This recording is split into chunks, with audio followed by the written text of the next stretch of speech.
But how can we have disagreements with people and see things that are wrong, that are injustices, stand up and take action and do that without getting ourselves sucked into the negativity? Yes, without deriving your sense of self from your perspective or your viewpoint. So it is then, if two conscious people are having a discussion, let's say one is a Democrat and the other one is a Republican, and if both of these people have a certain degree of awareness, which means they are not totally identified with their perspective, with their point of views, they would be able to have a discussion without animosity arising, without regarding the other as an enemy. You don't have to be disagreeable when you disagree.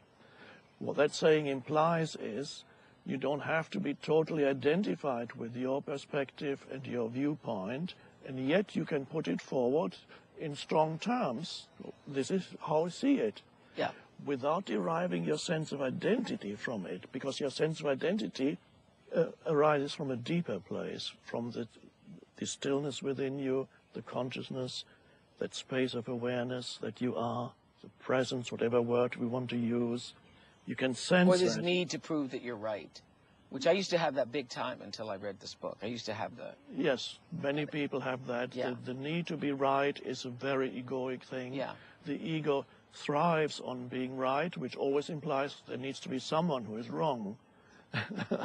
So the need to make the other wrong, then it strengthens the ego, which means it strengthens what is ultimately a false sense of self. And it's never a happy sense of self. Even if you can prove that you're right, you're still not happy. Well, yes, and because I learned from A New Earth that it wasn't just my need to be right. It was my need for you to see and say that I was right. Yes, I mean, there can be incredible force behind it, this need to be right, incredible force behind it. Yeah, I get that.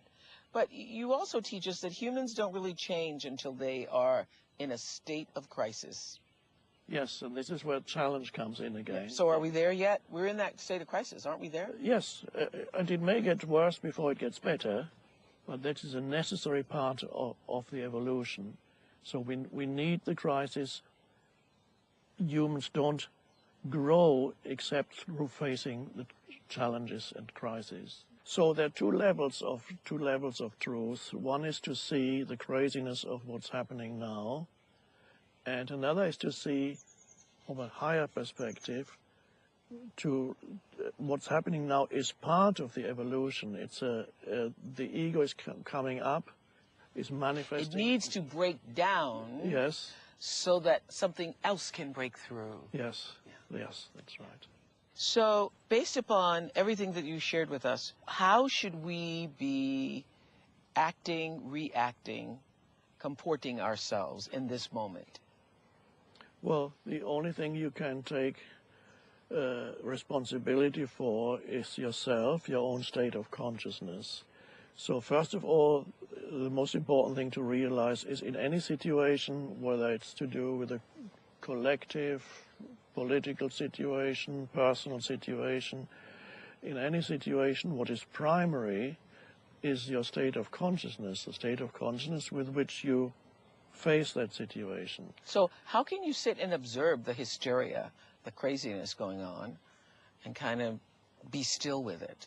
Yes, you can recognize it as a disturbance. Because I think everybody feels like, I need to do something. We need to do something. Yes. Yeah, well, doing sometimes is necessary and called for. At other times, doing isn't really possible. But before you do anything, what is the state of consciousness out of which the doing arises? Yes. Because that determines the quality of your doing. Yeah. And as you're saying that, I'm thinking everybody can open their heart space, their sense of awareness, consciousness, being, to not otherize the other. Yes, yes. Everybody can just open that just a little bit. Yes. And with that comes the ability also to listen to the other. Yes. The ability to listen means there must be a little bit of space in you, a little bit of awareness in you. True listening implies that you are still while you listen. You give your complete attention to the other, and that changes the relationship. Then, because that brings in the spiritual dimension or the transcendent dimension, whatever you want to call it. You need to be able to bring the stillness into the relationship. And another thing happens when you listen to another. In that still moment when you're listening, you're not only aware of what the other person is saying. In that stillness, you can also feel a deeper essence in the other human being beyond the words that he or she is speaking. Why can you feel it? You can feel that deeper essence in the other because in that moment of stillness, you can feel it in yourself. You can only do that, though, when you become aware enough about your own self to know that you are not your thoughts. Yes.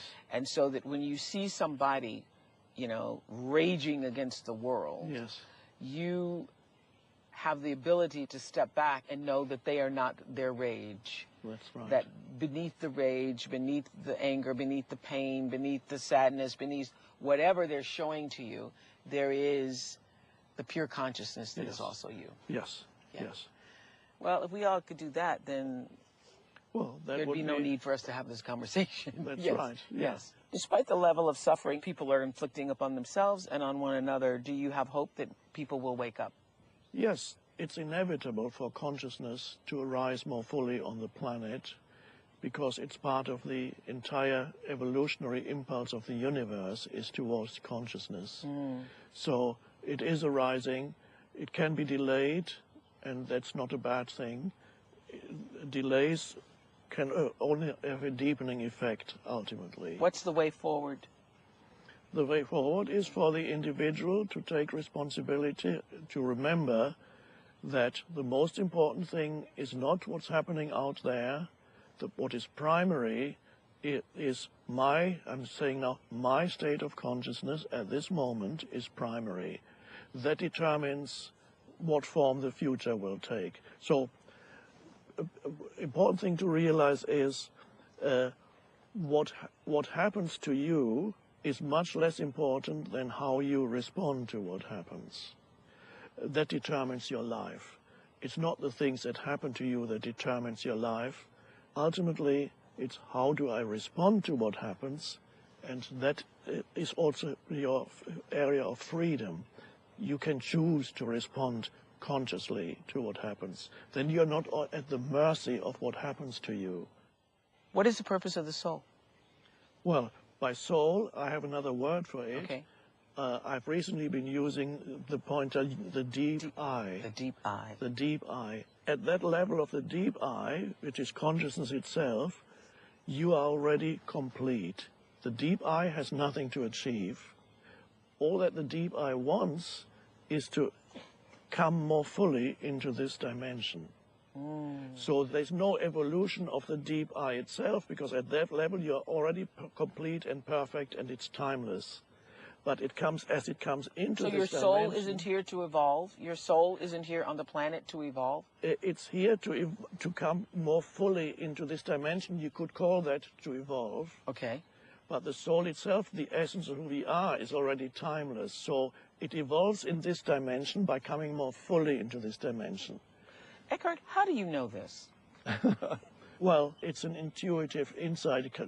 A question is asked, and then the answer comes through the stillness. That's how it works. It's not figured out through the mind. It just comes from you, through you, out of consciousness. Out of consciousness. And then somebody else listens to it, and suddenly they go, yes. When you hear the truth, it resonates and it feels like an aha. Yes, it's always recognition. It's a reminder of what you already knew. Yes. Deep inside. Yeah. So, when are you in an absolute state of well-being, or are you always there? There's always a well-being. Of course, the body changes. The physical well-being can vary. But underneath the physical well-being, there's always a deeper sense of well-being, and that arises out of the realization of the deep eye. That's always fine. But no matter what's happening on the outside, the deep eye is always fine. That's the experience as a surface of life. All these things happen on the surface of life. Do you enjoy the surface of life as... Yes. Deeply, or are you always in this sort of meditative state? I enjoy it, but not in the way that where I would say, wow, I'm going to see Oprah again. Isn't that so great? I don't get excited about it. There's an enjoyment. Even when you called me many years ago, I remember you called me up and you said, I've chose the New Earth as my the next selection for the book club. Yes. And I said, oh, that's great. So I felt pleased. You said thank you. I remember you said thank you. And usually people go, oh my God, believe it. Actually repeated it. I said, did you hear what I said? I'm choosing your book. And you go, thank you. I go, okay, thank you. Thank you so much. What do you think happens when we die? Well, the personality dissolves, but to realize that is when the ego subsides and you become aware of your deep I, which is awareness itself, we just put it like that. You become aware of the deep I. That's the part of you that is beyond death. So when you can sense the consciousness in you, then you become actually aware of that which is also beyond time and that which is ultimately divine in you, the divine dimension, to use that term. And that is what is beyond death. And then you lose your fear of death, which is a good thing. You no longer need to fear when at some point the body dissolves, and that's fine. So something to look forward to. I think it's going to be a big hootenanny surprise. Yes. When you, as that ray coming from the source of all light, get to rejoin with the source. Yes. Yeah. Yes. That's got to be a party.